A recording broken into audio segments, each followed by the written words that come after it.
Hola a todos de nuevo, bienvenidos a Terror Desconocido. Hoy voy a comentaros la película Satanás. Satanás es una película de la época dorada del cine de terror de la Universal, protagonizada por Boris Karloff y Bela Lugosi. Fue la primera película que protagonizaron juntos. Estos dos actores eran los dos grandes iconos del cine de terror de la época dorada de la Universal, que fueron los años 30. Bela Lugosi es reconocido por ser el primer Drácula en la película de Todd Browning. Luego Boris Karloff, bueno, pues fue el monstruo de Frankenstein en la película de James Whale, en La novia de Frankenstein y luego El hijo de Frankenstein, aparte de también protagonizar otras criaturas como es el caso de la momia en la película de Carl Fleur. El caso es que la primera película que protagonizaron juntos fue la película de Satanás, cuyo título original es El gato negro. Se supone que está basada en la historia del gato negro de Edgar Allan Poe, pero no es así. En realidad está, ya no digamos basada muy libremente en la historia, como podríamos ser las adaptaciones que hizo Roger Corman de las novelas y historias de Edgar Allan Poe, es que básicamente no tiene nada que ver con la historia de Poe. O sea, simplemente el título de Gato Negro incluso no le pega mucho a la película, le pega más el título de Satanás. El gato negro aparece por ahí, digamos que tiene una cierta relevancia, pero una relevancia muy pequeña en cuanto a la historia. O sea, el título del gato negro más bien era para llamar la atención de los espectadores para que pensaran de que estaban viendo una película basada en una historia de Edgar Allan Poe, cuando en realidad no es así. La cuestión es que, bueno, pues tenemos por primera vez, fue la primera de, creo que fueron 8 películas las que protagonizaron juntos Boris Karloff y Bela Lugosi, y de una manera también un poco pues de llamar también la atención del público. O sea, tenemos dos grandes iconos del terror, igual que en la época de la Hammer teníamos a Peter Cushing y a Christopher Lee, aparte también en otras productoras británicas, como por ejemplo en la Amicus. En la Tygon pues teníamos producciones en las que aparecían juntos estos dos grandes actores y era ya un aliciente para ver la película. Ya teníamos a dos grandes figuras del género.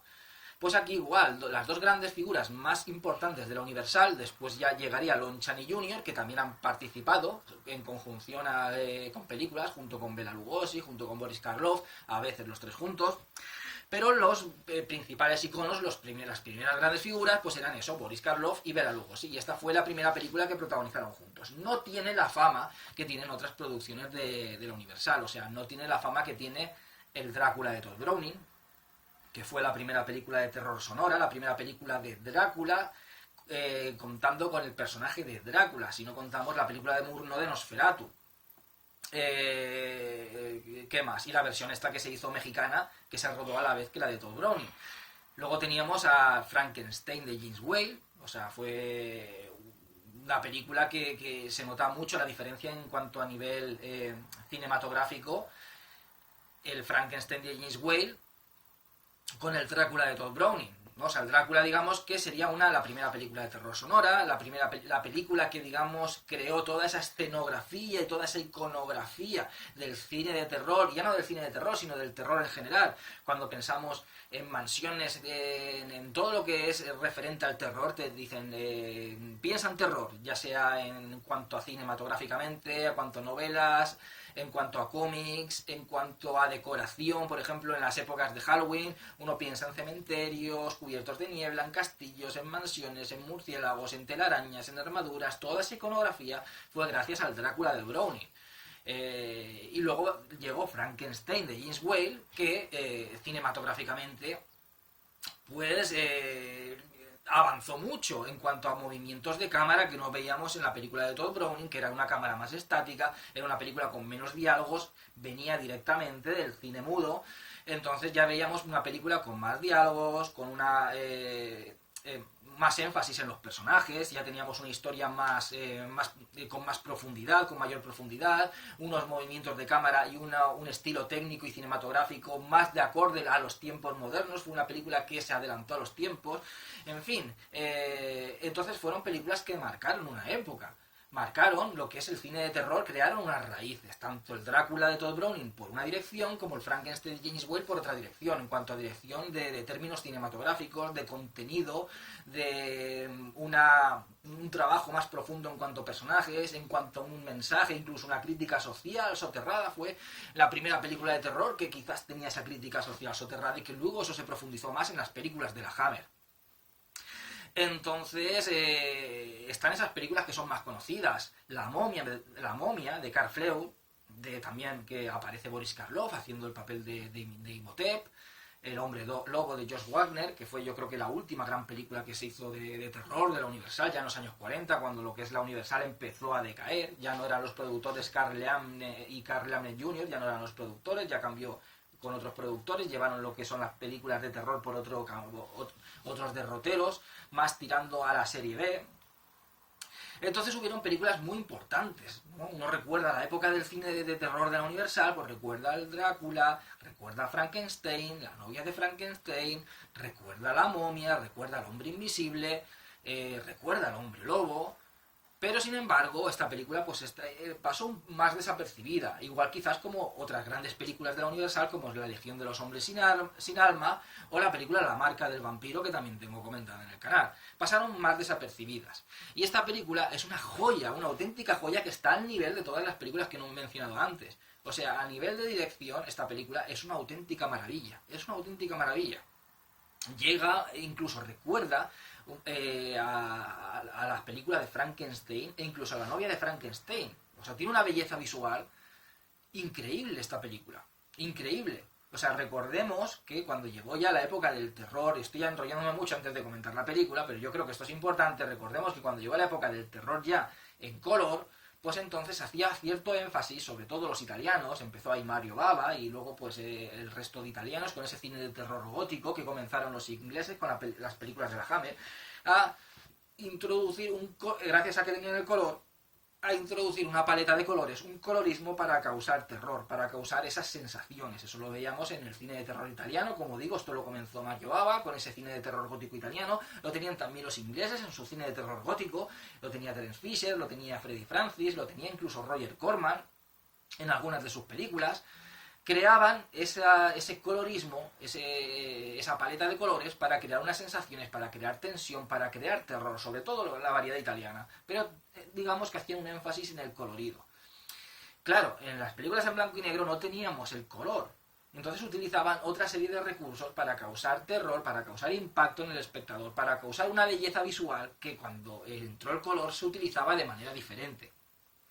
Entonces, lo que se utilizaba en las películas en blanco y negro era ese juego de luces y sombras, que también se ha utilizado en películas en color, pero hacían bastante énfasis las películas en blanco y negro en ese juego de luces y sombras, un poco en el tratamiento sobre todo eso, de iluminar una parte para crear una sombra quizás más alargada, para que cuando un personaje entra a una estancia de una habitación o cualquier lugar, antes se vea la sombra, una sombra mucho más alargada de cualquier personaje, o ese reflejo de esa luz que enfoque a ciertos objetos que pueda haber en una habitación o en un cuarto para que las sombras parezcan más alargadas. Se hacía un énfasis también quizás un poco pues en la iluminación y en el maquillaje de los personajes. Esto sería más el expresionismo, dentro de lo que es el expresionismo alemán, del cual ese cine de terror de la Universal bebió mucho, ¿no? A lo mejor expresiones a un personaje que tenía un maquillaje que hacía que su cara pareciera más pálida de lo normal, y a lo mejor hacían expresiones muy, muy teatrales. Esto Bela Lugosi era muy especialista en esas interpretaciones muy teatrales, ¿no? Creaban quizás con ese juego de luces y sombras, con esas interpretaciones algo más teatrales que las que se verían luego dentro del cine de terror en color, pues le daban cierta estética y cierta belleza visual. Belleza visual que tiene esta película. De las películas que tienen más belleza visual desde mi punto de vista en blanco y negro, realizadas en blanco y negro, serían Frankenstein, la novia de Frankenstein, que superaría en ese aspecto a la primera parte, a la de Frankenstein, las dos dirigidas por James Whale, La momia de Karl Freud y Yo anduve con un zombie de Jacques Tourneur. Yo creo que son las películas que crean una belleza visual más sugerente dentro de un cine en blanco y negro. Y entraría también esta película, Satanás. Visualmente es una película de una gran belleza visual. De una gran belleza visual que utiliza todos los recursos que he mencionado. Juego de luces y sombras, ciertos elementos del expresionismo alemán en algunas interpretaciones, sobre todo en el Bela Lugosi, que como digo, hacía mucho énfasis a veces en las interpretaciones, haciéndolas más teatrales, pero sobre todo en ese juego de luces y sombras que utilizaban tanto en el cine en blanco y negro para dar un impacto, para crear terror en el espectador y, en este caso, para crear una belleza visual. Aparte de que tiene muchos movimientos de cámara y muchos recursos que a mí personalmente me recordaron al Frankenstein de James Whale y sobre todo a la novia de Frankenstein. Bueno, y ahora ya comentar la película. En la película pues vemos al principio de la película un matrimonio de recién casados que viajan en un tren precisamente en el Orient Express y viajan a un pequeño pueblecito de Hungría. Entonces resulta que por un error que ha habido pues tienen que compartir lo que es la estancia del tren, lo que es iba a decir el vagón no, es donde se encuentran. Digamos que en un barco sería el camarote, en un tren tiene otro nombre, ahora no me acuerdo cómo se llama, pero bueno, en la estancia donde se encuentran ellos, acomodados, pues tienen que compartirlo con un doctor que está interpretado por Bela Lugosi, un psiquiatra muy eminente, y entonces tienen que compartir pues el camarote ese, vamos a llamarlo así, con este hombre. Y cuando llegan, pues comparten un taxi con el tipo. Llegan, está lloviendo, una gran tormenta, entonces comparten un taxi con este doctor, interpretado por Bela Lugosi.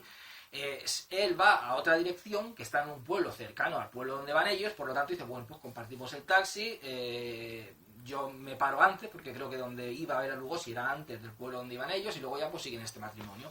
El caso es que debido a la tormenta, el taxi tiene un accidente, muere el conductor del taxi, y entonces resulta que están muy cerca del lugar donde iba Bela Lugosi, que es una especie de caserón inmenso. Entonces dice, bueno, pues vamos a refugiarnos en este caserón, ya que yo iba allí, es un amigo mío, pues entonces yo iba a pasar un tiempo con él, bueno, pues nos refugiamos, ya que es una noche de tormenta, y ya al día siguiente, bueno, pues ya que venga la policía para recoger el cadáver del pobre conductor, y ya ustedes pues se dirigirán al pueblo donde tenían que ir. Ya tenemos lo primero, un elemento básico de lo que es el cine de terror.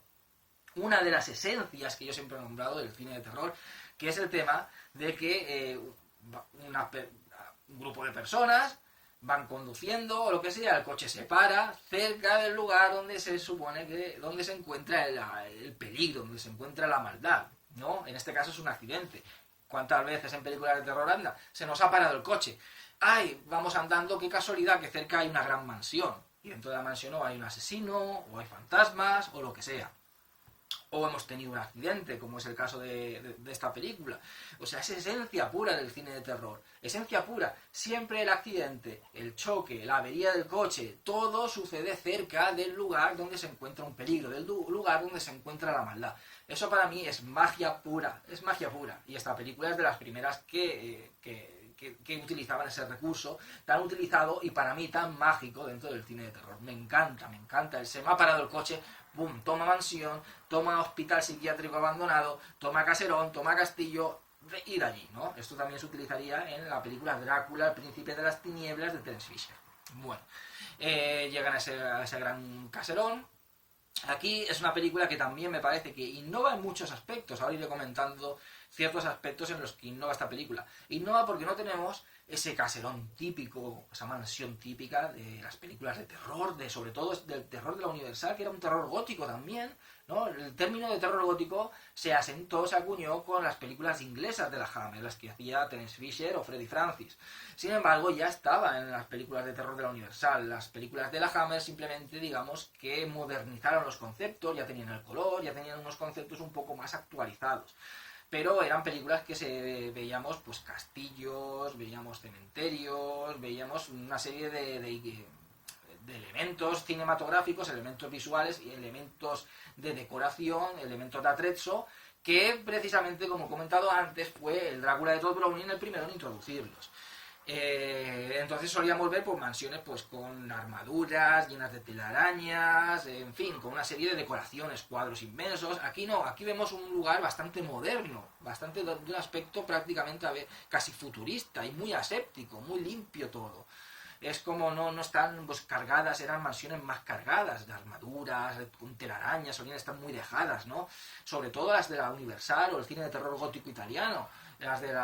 Pero las de las películas de la Hammer pues también tenían armaduras, eran lugares más recargados. Sin embargo aquí no, aquí es un lugar como muy modernista, todo muy aséptico, es como si fuera prácticamente un escenario ya no futurista pero sí mucho más moderno que lo que solían mostrarnos en estas películas.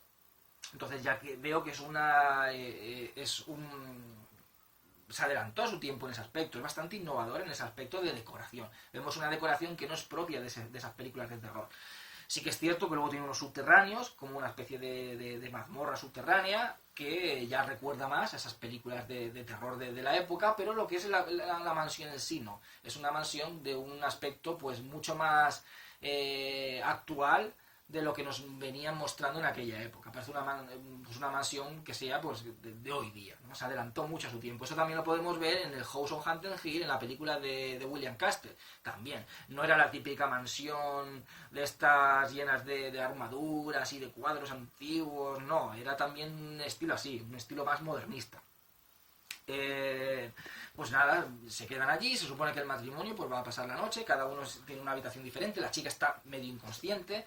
Bela Lugosi pues le ha hecho algunas curas, aunque dicen que es es doctor, pero es psiquiatra, entra dentro de la psiquiatría, pero bueno, más o menos le da un calmante, le dice que se va a recuperar, ella se queda en una habitación, en la habitación de al lado se queda el marido y en la otra se queda Bela Lugosi. Resulta que allí, el dueño de la mansión es un arquitecto interpretado por Boris Karloff. Ya conocemos el personaje de Boris Karloff. Bueno, nada más cuando aparece la presencia de Boris Karloff ahí es impresionante, impresionante, porque vemos, y ahí es donde entra la belleza visual en la dirección, porque vemos una cama que tiene como una especie de cortina transparente, tú ves lo que hay detrás, y entonces ves una mujer, y al lado hay una figura, pero solamente ves la sombra de esa figura, y la figura se levanta. Es la sombra de Boris Karloff. Tú ya reconoces que esa sombra es del aspecto, tiene lo que son las facciones de Boris Karloff, solamente con la sombra. Entonces ves la sombra que se levanta, tú solamente distingues la figura detrás de la cortina de la mujer tumbada, pero ves la sombra que se levanta de Boris Karloff. Se levanta, tú no lo ves, es como si fuera una sombra, como si la luz, ese es el juego de luces, iluminan a un lado para que aparezca lo que es, tú puedas ver la cara de la chica que está tumbada, pero deja oscuro la parte donde está Boris Karloff. Por lo tanto, él solamente ves como si fuera una sombra moviéndose. Se levanta y es como una sombra. No le ves la cara. No le ves la cara hasta que baja abajo. Él va vestido como una especie como de kimono negro. Un aspecto también no típico de las películas de terror de la época. Es un aspecto que ya le digo, un aspecto casi prácticamente es como si estuvieras viendo una película en un entorno casi futurista. Y nada, pues los acoge allí. Se supone que eran amigos, Boris Karloff y Bela Lugosi, pero en realidad son enemigos. Más que enemigos, lo que podríamos deducir de la historia, lo que se nos dice, es que Bela Lugosi en su día eran soldados cuando la guerra, estaríamos hablando de la Primera Guerra Mundial, en el campo de batalla, Boris Karloff es como que abandonó a sus compañeros, los abandonó, los dejó tirados y murieron un montón de compañeros precisamente en el terreno donde está construida esa mansión. De hecho, que alrededor de la mansión hay un enorme cementerio. Entonces, murieron casi todos sus compañeros por culpa de que se largó y algunos fueron capturados. Bela Lugosi fue capturado y pasó 15 años en una cárcel, encerrado, pues una cárcel militar, pues encerrado pues como un preso de guerra. Boris Karloff estaba enamorado de la mujer de Bela Lugosi. Entonces Bela Lugosi, cuando salió de la cárcel, se enteró de que Boris Karloff, que había sido su amigo, se había casado con su mujer. Entonces tenemos de que en su día los traicionó, los dejó tirados por culpa de él. Murieron muchos compañeros suyos, él fue encarcelado 15 años y encima le robó a la mujer, ya que él estaba enamorado de la mujer de Bela Lugosi. Lo ha estado siguiendo por ahí hasta que se ha dado cuenta, la ha estado siguiendo la pista desde que salió de la cárcel hasta que lo ha localizado. Y lo que quiere es que él le diga dónde está su mujer. Pero le dice que la mujer murió. Al poco de que lo encerraran a él en la cárcel, la mujer murió. Pero Bela Lugosi no se lo cree. Entonces Bela Lugosi lo que intenta es, de alguna manera, sabe que la tiene escondida en algún lugar de la mansión o que ha hecho algo con ella y quiere que le diga lo que ha hecho. Y Boris Karloff no le cuenta a nadie. Ahora vendría la parte con spoilers. Bueno, la película, una auténtica joya, de verdad. Como he comentado muchas veces, estas películas de terror de la Universal, de aquel... Vale, mucha gente se podrá tirar hacia atrás porque si son en blanco y negro, que si son muy antiguas. Bueno, olvidaos de eso. Encuentran en una dirección, aunque sean en blanco y negro, tienen una gran dirección. Esta película está muy bien dirigida, es muy bella visualmente. Juega mucho con el tema de las luces y las sombras, juega muchísimo.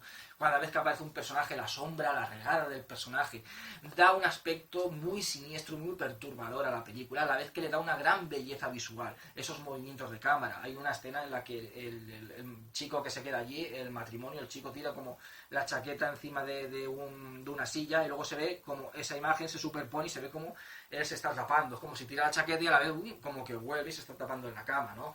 Visualmente me parece una maravilla, igual que lo es el Frankenstein y sobre todo la novia de Frankenstein de James Whale, recuerda mucho la forma de dirección a James Whale. Entonces, olvidaos de eso. Hay muchas películas actuales que son en blanco y negro. Hace poco Robert Eggers dirigió la de El Faro, que es en blanco y negro, ¿no? Y no pasa nada. De hecho, que recuerda mucho en la dirección, yo ya lo comenté, la dirección del Faro, a la novia de Frankenstein, de James Whale, a Frankenstein y sobre todo a la novia de Frankenstein, en ciertos movimientos de cámara y ciertos recursos que son heredados de allí. Entonces, no hay que olvidarse de eso. Luego son películas cortas, esta película tiene 1 hora y 3 minutos, no tiene más, y sin embargo tiene una gran presentación de personajes, una gran historia, no aburre en ningún momento, enseguida entran al trapo, tienen grandes desenlaces, un clímax final muy bueno. O sea, son películas que de verdad entretienen, y así, si os gusta el cine de terror, estos son joyas. Y quien quiera adentrarse en el cine de terror, es más, yo recomendaría estas películas, o las películas del Amicus, ¿no? Porque no tienen unas grandes dosis de violencia o de sangre, son películas también un poco para iniciarse en el cine de terror, son la raíz de la que luego ya fue evolucionando el cine de terror.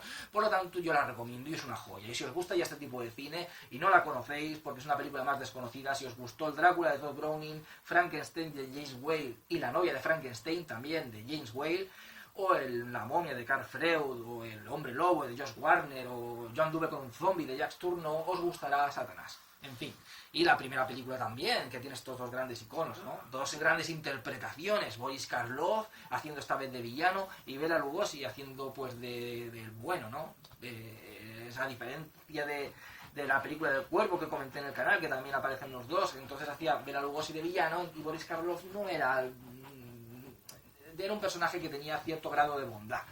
En fin, parte con spoilers de la película. Bueno, pues la película, el título en castellano en realidad le pega más que el del Gato Negro. El Gato Negro en realidad es que Boris Karloff tiene un gato negro y lo único que aparece es porque dicen que el gato negro es inmortal, ¿no? Que no pueden matarlo. De hecho, que Bela Lugosi, que tiene fobia a los gatos, también es una manera para introducir al gato en la historia, de que Bela Lugosi tiene fobia a los gatos. Cuando aparece el gato por primera vez lo mata, pero se supone que luego aparece y dicen que porque es inmortal. No puede ser que a lo mejor tenga 2 gatos, ¿no? Pero 2 gatos negros. Pero dice Boris Karloff que es inmortal, que dicen las leyendas, de ahí el dicho de que el gato tiene 7 vidas, de que el gato es inmortal porque es la reencarnación del diablo. El gato negro es la reencarnación del diablo, de Satanás, de ahí el título de la película, en la tierra. Por eso es inmortal. Y de ahí salió eso de que el gato tiene 7 vidas, no porque lo mataban y volvía a aparecer. El gato en general, ¿no? Podríamos decirlo, pero sobre todo el simbolismo del gato negro, que siempre ha estado vinculado en temas de brujería y tal. Solamente eso es por lo que aparece el gato negro, no hay nada más. Y de ahí el título en inglés del gato negro, y decir que está libremente basada en una novela de Edgar Allan Poe es decir mucho, porque no tiene nada que ver con la historia de Poe. El título ya de Satanás sí que tiene más que ver, ya que Boris Karloff resulta que es un satanista, es el líder de una secta satánica, y lo que quiere hacer es, con la chica que ha llegado, con el matrimonio ese, con la chica, quiere hacer un sacrificio. De vez en cuando, es como que hacen sacrificios, queda en lo que es en el sótano de la mansión, con un grupo, que son un grupo de satanistas, y sacrifican a una joven. A las jóvenes que sacrifican las tiene como una especie como de urnas, de cristal, como si fueran ataúdes de cristal transparentes, pero en vez de estar tumbados están de pie. Y las tiene dentro del ataúd como flotando, están como flotando. Y con el pelo hacia arriba. Hay una que es la que era mujer de Bela Lugosi, que ha muerto. El Boris Karloff le dice que murió, como de un accidente, ¿no? Como que se murió, pues le podría dar un infarto o algo, al saber de que habían mandado a su marido a una cárcel.